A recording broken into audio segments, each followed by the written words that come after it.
Yes.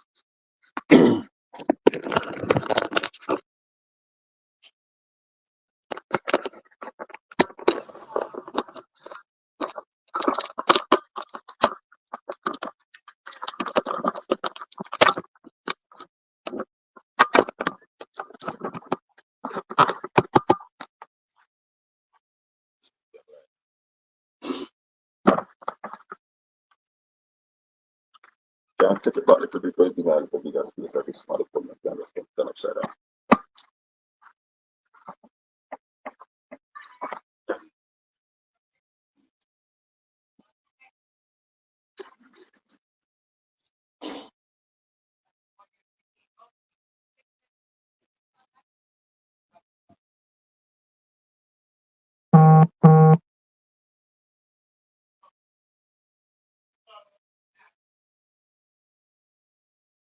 Yeah, so back, welcome back. Anybody on? He's still up here. The white. Oh. See, I see the chat. See, I see the. All right. So welcome back, everybody. As I tell you that we have a drop off. Well, we should be good here now until 11 o'clock. What a Saturday morning, the first Saturday morning that we are broadcasting for 2024. And we couldn't do the studio this morning at all. We had to be here. It is a mandatory meeting. And then move away for equipment this morning, whatever like that. So, but there, take things easy. You know? Yeah, so we were talking about the whole issue of ensuring that East Portland we start creating wealth for our people. Too much poor people living at the place to stand. Man, I'm going like say, you're born poor and you're most dead poor. Oh, kind of change them thinking they know. And therefore, we are saying that this vision that we are sharing, we're inviting each and every one of you to really share the vision and join the movement to ensure that we move our people from street side greetings to business meetings. As I telling you earlier on Big PNP event today, you know. Yeah. And therefore, a whole heap of comrade there. Come forward over here, so comrade. Because we're live, you know, right now. Forward over here, so man. Forward over here, so. Yeah, man. So the whole aspect of poor management and as it relates to our town, we have to make a change, new direction. And as we say, we have in our team, we have experience, we have youth. So we have a dynamic team that will deliver for the parish of Portland. You know, some of the other things that will happen. The 31st of December, we got a cruise ship with about 2-meter waves or maybe about 3-meter waves. But luckily for us, the captain of that cruise ship is somebody who is familiar with the pier in Port Antonio. And the captain decided to bring the ship in himself. However, on the 1st, we had another ship that did not come into port. And at that time, we had about 1.5-meter waves. And one of the problems that we are facing in East Portland is a lack of pilot boat. There are no pilot boats in East Portland. So my virgin come cross over here, so. And no, it's me this. Cricket is in the air. Wave lines, morning. Morning time. Happy New Year. Not to make certain everything all right, you know. Yeah, man. Cricket is in the air, and as me see, you know, me have to talk cricket. Yeah. West Indies lost the test in 3 days. What is it? Where we going? That's fine. I'm happy because I am one who have accepted that sometimes to grow where you're planting. And the players were available and went down there. I can't see much of a team that has in the inexperienced players. Seven cap players. Seven newly capped players. I think Athens looked a fine talent. He's the one who made the 100? No. No, the Centurion was in the under 90. No, man. I'm sorry. We're going to under 90, but let's get the test first. Yes, Anthony looks good. Yes, probably an average who looks good. Pretty much around the block in terms of regional cricket. And there's Kurt McKenzie, who scored an half century in the first innings. And then, of course, there's young Joseph, fast bowler. Is he quick? Really quick? Or young Joseph, a fast bowler. Really, from what I've read on the television from the speedometer, it looks like he's clocking in the 140 areas, which is a very good pace to have at that level. So the team looks pretty young and inexperienced, but I commend them for still playing attractive, positive cricket. They will have to play for another 2 years to understand the nuances of how to treat with the game within the game. So it's a test match, and it's the reason why it's a test match. Yeah. Because within each hour of play and within each session and within each day, there are different games. So you are ahead, you win sessions, and you put sessions together, and then you're ahead of the game, and then you play bad in one session, and then the other team does exceptional win, and then you're out of the game. Experience that talking, you know. Right. And then you're out of the game. So I want to knock them. Kirk Brathwaite is pretty experienced at the top of the order, and of course, as captain now, has been there for a couple of years. And we'll have to give him time to sort of better understand his players. They're new to him as well. Not in the sense that it's the first time he's knowing them, but new at that level. So you will have to give them different roles. In another 6 or 8 months, they may have to change persons from one role to the next, as Australia would have done in different scenarios. So they're learning their curve. It is always difficult to learn your craft on the job. I would have experienced that. I know the difficulty and challenges with it, but I am very, very hopeful, and I think that not only about the squad in Australia, there are also other young cricketers in the Caribbean. But before we leave Australia, a lot of players with more test experience are still young, were left in the West Indies. Some of them made themselves unavailable for the test series.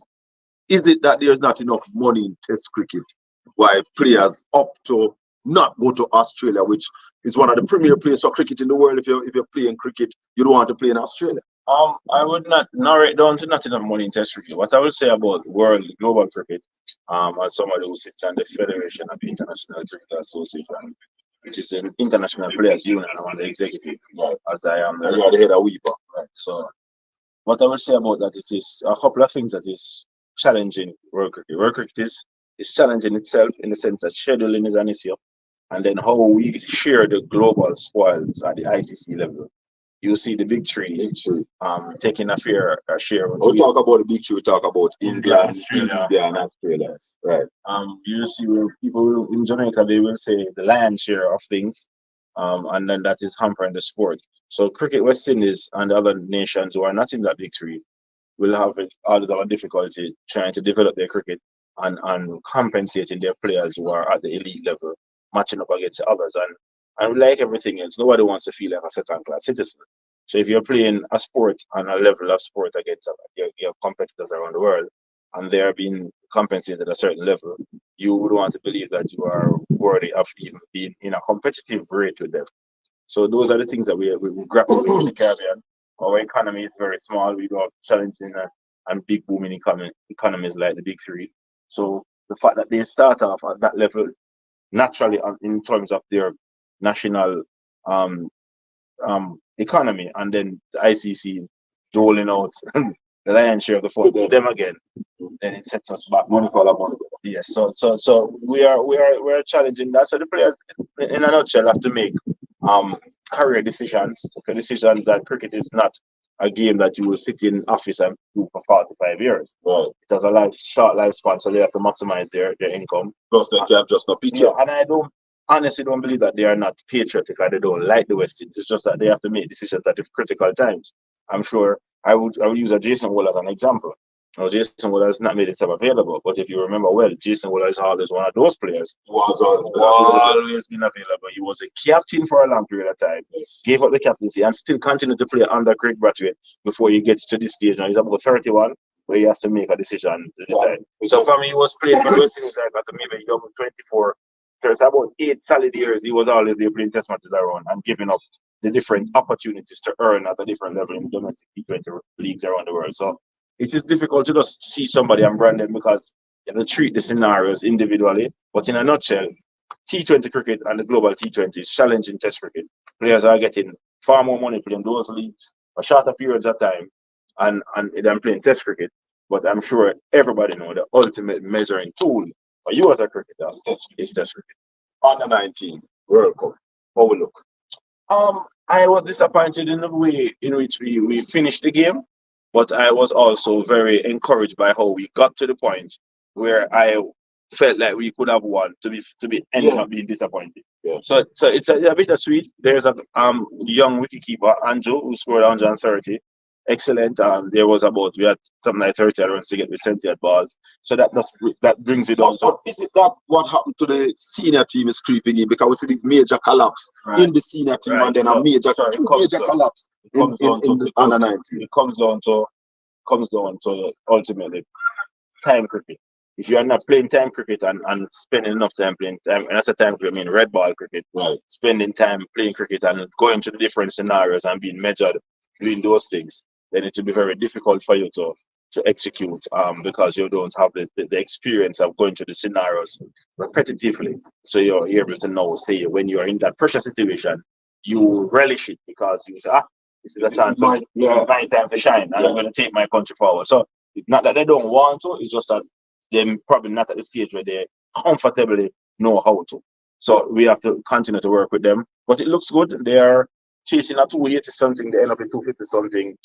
In South Africa, they're not used to the conditions. 17 for 3. 17 for 3. So I have hope and I'm optimistic and I think that we still have a lot of talent. The raw material is there, no matter how we own that raw material, build that talent and put them out there. I am always a believer in West Indies cricket and I will continue to be so. Let's come back home now. You are the People's National Party spokesperson on sports. Very important sector in our society, not being looked at in that way, in my opinion. We did not bid for any of the World Cup packages. We allow the Talawas to go on after. Well, they have put up that franchise, and Antigua and Grenada now takes up the new franchise. What is happening with cricket in Jamaica presently, and what are the fixes that you will bring when the PNP form the next administration? All right. Personally, it's very disappointing that we didn't bid for the World Cup, and bidding for the World Cup doesn't mean necessarily that you would have been awarded in the World Cup, but at least you would have done your side of it as best as you could. Very disappointing that the Talawas would have relinquished their franchise status for Jamaica and would have returned that to CPL management and then would have bid for a new franchise in Antigua. I am happy that Antigua would have gotten a franchise because the game is still growing in that era as a West Indian. If I zone in on Jamaica and a focus on what we're doing here, I think ultimately to answer your question, the problem we have is that we do not have a solid sports policy. And we do not engage the different sectors that will have to deal with the sports in a unifying way. The linkages has to be there. Sports is linked to the Ministry of Industry and Commerce, the Ministry of Health, Ministry of Tourism, Ministry of Education, Ministry of National Security. So sports is a natural social engineering tool. So if you have enough sporting activities going on in your communities, the possibilities of you minimizing crime is greater. If you see when the reggae boys are doing well and when there's an Olympic year and all the rest of it and people are in the fever, even the period for that, the crime rate does naturally takes note that because there's a feel-good factor. There's something to celebrate. People who can't run will see somebody who resembles them on the TV in their colors representing. So that is that impact. Now, if we look at sports from a recreational level right through to a professional level, then you can say at the recreational level we'll do it for the community base, and at the amateur level we do it for development purposes to get them to the professional level where that income can come. Jamaica is properly poised and positioned to be somewhere where sports tourism can take place. If you look at the county teams in England when they are preparing for their county season from April to September, then in the winter period they could be in Jamaica doing training camps. If you look at the NFL teams and the basketball teams, Jamaica is quite poised to America geographically to come and do I think those a things. swimming team from Canada is in Jamaica now. Swimming team. So it is poised. So if you have a proper policy driven by the Sports Council, then those things will be enacted. So for instance, let me go back to the bidding for the World Cup. If you have a policy and a Sports Council, the bidding for the World Cup would have been advanced to the cabinet 2-3 years in advance. So when they are doing the budgetary preparation for this period, then it is a part of the planning is there, and then they have the programs to execute it. If you are doing the proper planning, then, and the policy will speak to public-private partnerships. So that is where a CPL will be protected, because the government will invest in one side of it, and then the private partner in the CPL, the Talawas, will do the rest. You invest a $3 million for the World Cup, you get back a $12 million return with a great multiplier. You invest a 400,000 or 800,000 was the full bill for the government to pay, and you could, and the CPL people were willing to go half the way. The government to put in 400,000, you get a $12 million return.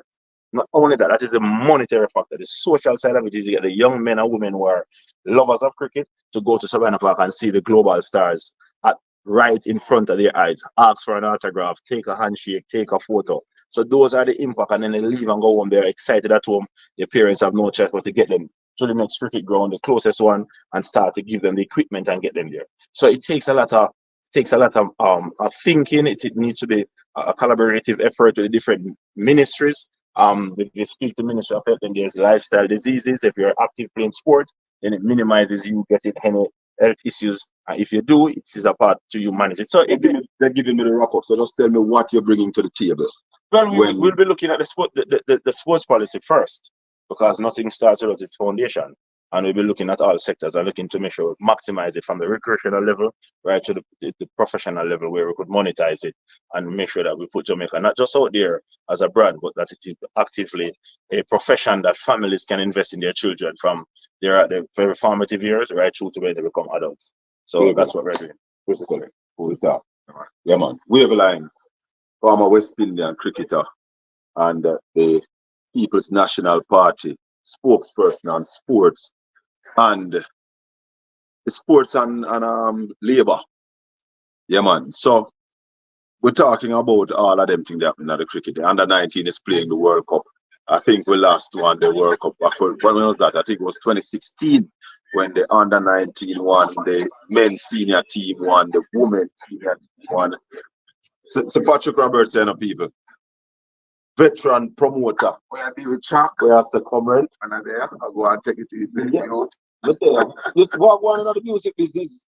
The music is kind of, you know, over there, so the music was driven by recording. Yes. Now the music is driven by performance. So it's a performance-driven industry now. So you have to have the artist contract. So when one going to sign, or if a company can sign an artist, basically you'll have to sign the artist and have him as management. But let me tell you viewers, this is Patrick Roberts of Shocking Vibes, you know. Beanie Man, Tonto Metro, Devante, the whole works. Yes. Grammy and winning Grammy.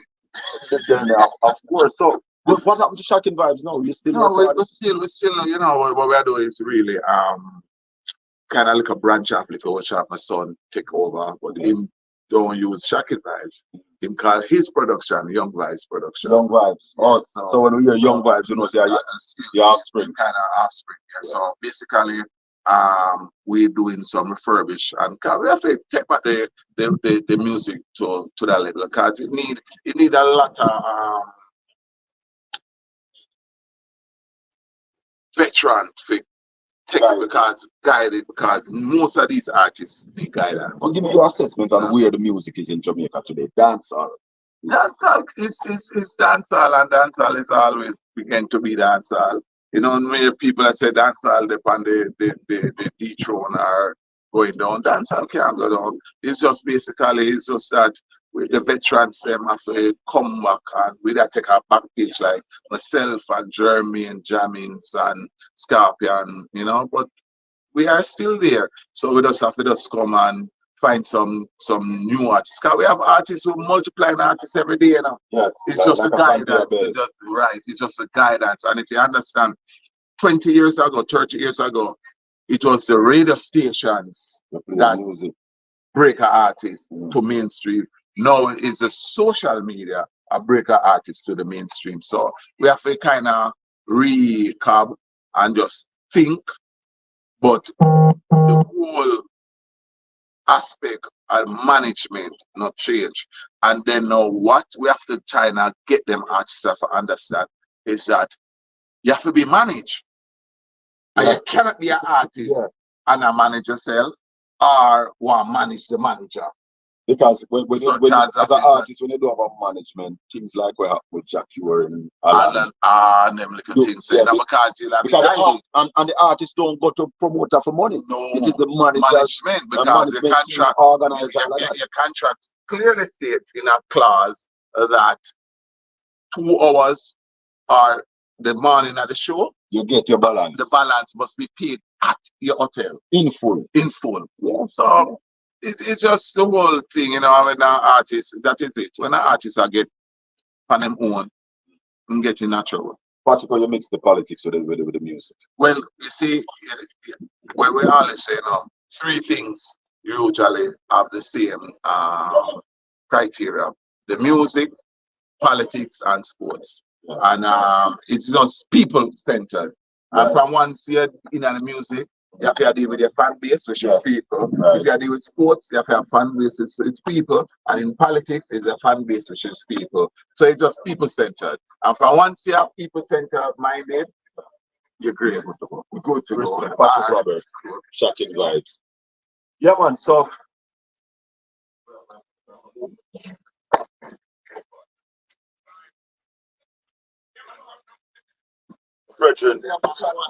My brethren, Omar Newell, the man of the week.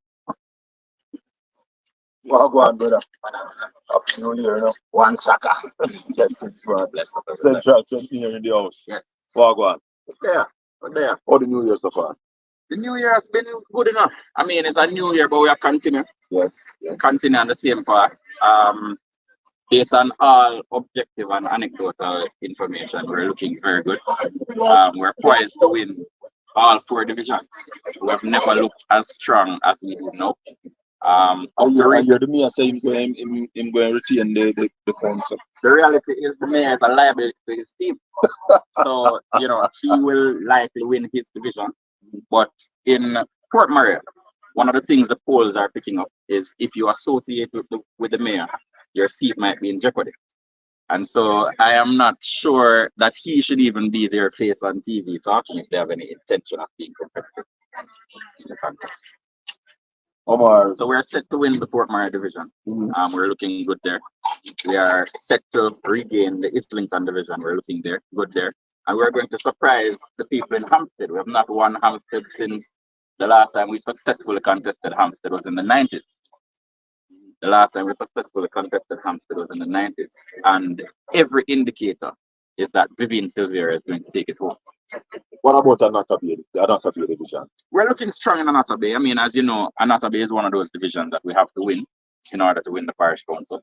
Newt Barkley is doing the work in Anata Bay. And areas such as Enfield, Long Road, the areas that generally come out strong, he is there doing the work to ensure a victory.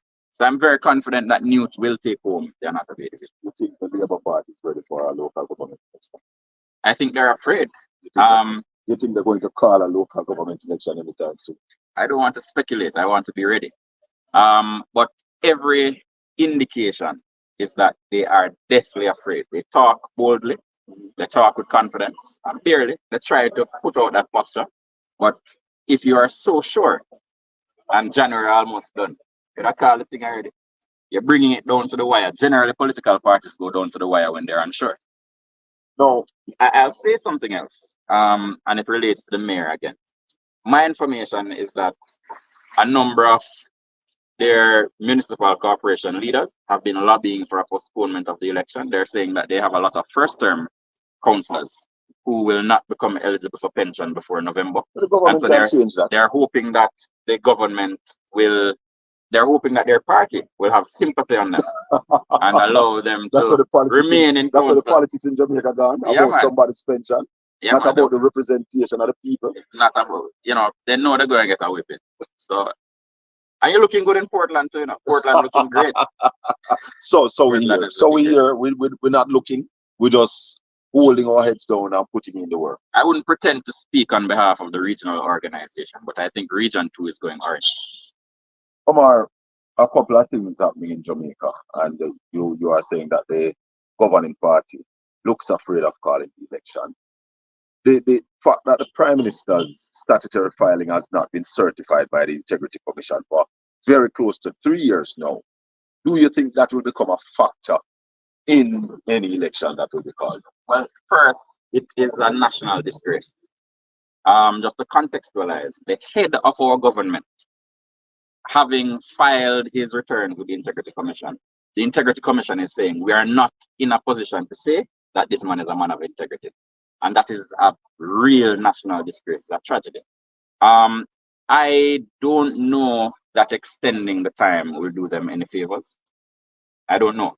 I think they're losing ground as the time goes by. Whether they're in a state to call an election, there might be a lot of thinking going on. Do we try to cauterize now, or do we wait and hope that some miracle will take place? But the history suggests that no miracle will take place. You know how momentum works. Right. When a ball starts rolling down a hill, it's very difficult to stop it. Just like word. No.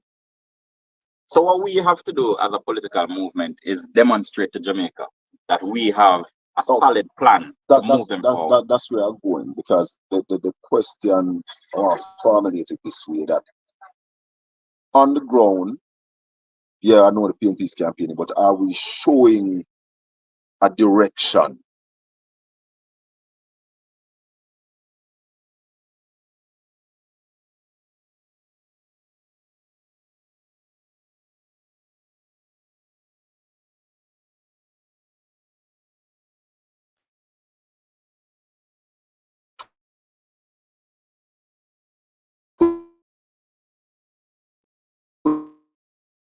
The people have sat down for the last 7 years. And so I would want to challenge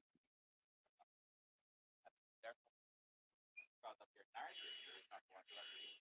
But look, even take a cursory glance at party social and the various persons would understand that the National Party has, and the Jamaica Labour Party has been foreign. You heard Nigel Clark get the talk about what you want.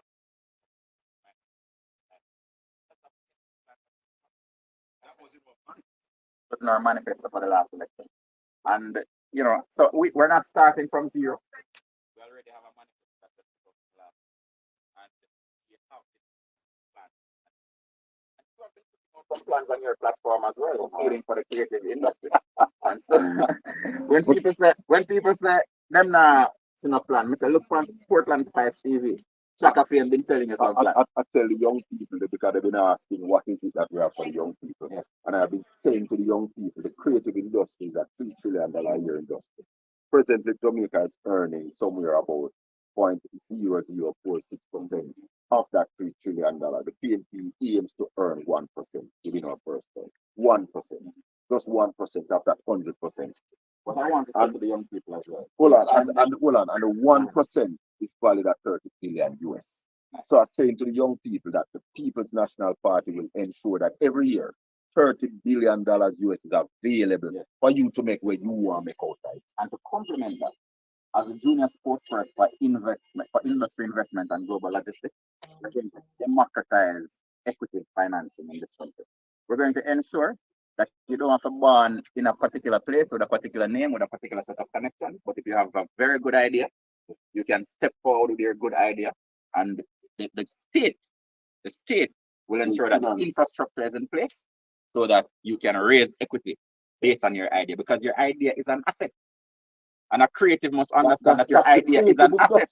The biggest asset now is ideas, you know. And we have not really allowed people to monetize. And those ideas are ideas that you can earn off for the rest of your life. And another segment, a pension tied to that asset, you know. Yes, that is called royalty. Intellectual property rights, which is called royalty. Yes.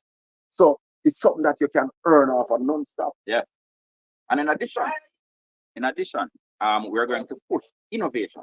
Yes. because I believe Jamaica can become an innovation hub for the Caribbean. I've done the work on it, Northwestern Finance, the research I did on how we build out Jamaica's innovation ecosystem, and we're going to build that out.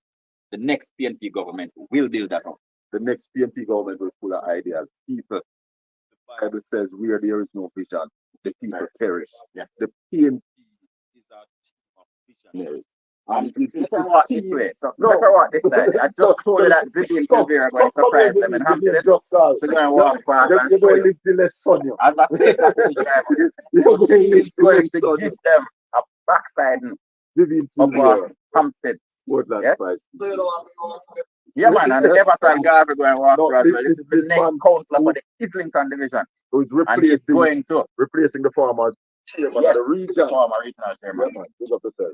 And he's a stalwart in his own right. And he's going to ensure. Look for the cameraman. Come with Garvey. Yes.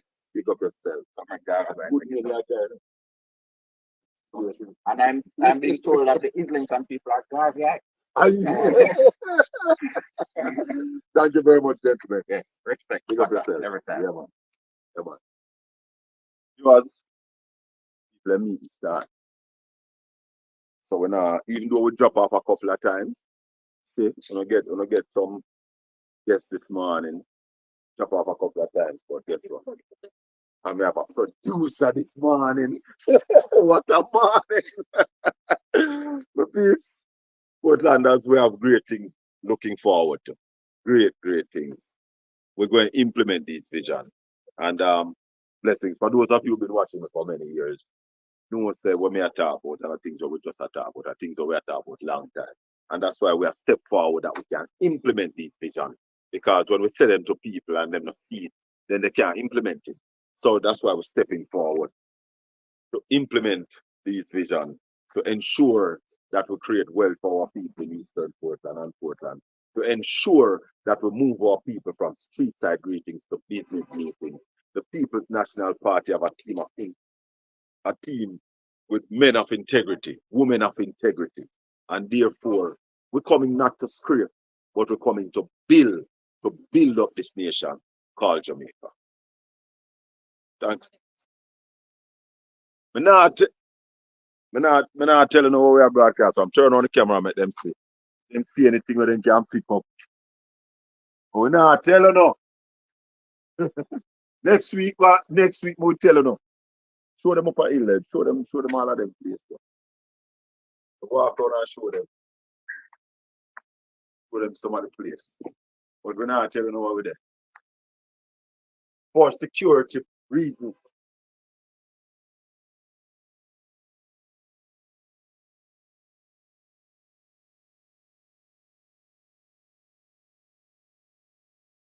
One thing we can tell you, say, a PNP function.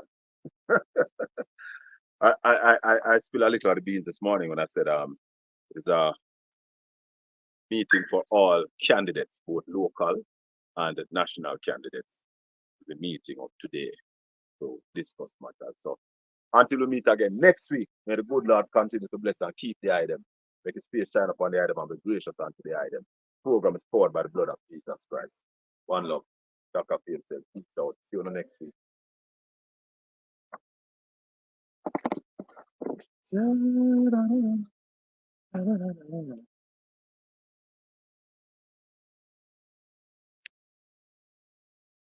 That's nothing.